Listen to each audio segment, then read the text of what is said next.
It's final hours of campaigning before the primary runoff election on Tuesday. Early voting ended on Friday, and when you take a look at the early voting totals, the counties that performed well for Senator John Cornyn back during the primary in March had higher turnout than those that went for Attorney General Ken Paxton. So that would maybe indicate that Senator Cornyn is still in this game. The early vote being stronger than expected is a good sign for Cornyn, but we do expect election day vote to be strong for Attorney General Ken Paxton.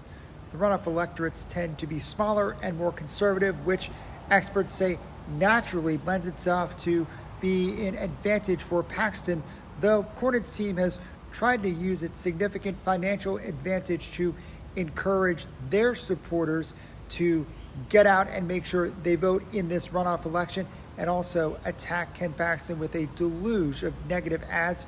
Quorum Report editor Scott Braddock says that Cornyn still has a path to victory, but the reality of the runoff electorate and the Trump endorsement have created a powerful advantage for Paxton.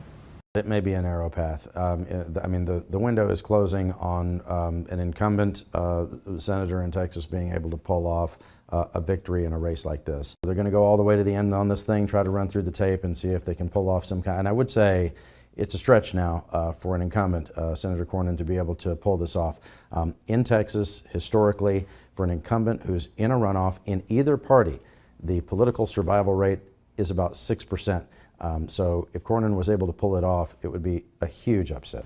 The two major questions that we will be watching for on Tuesday night are where Congressman Wesley Hunt's voters go and which candidates will have more of their voters from the March primary come back out to the polls, given this election taking place the day after Memorial Day. The president's endorsement could go a long way in swaying those who voted for Congressman Wesley Hunt. Hunt himself has also endorsed Paxton after President Trump did so.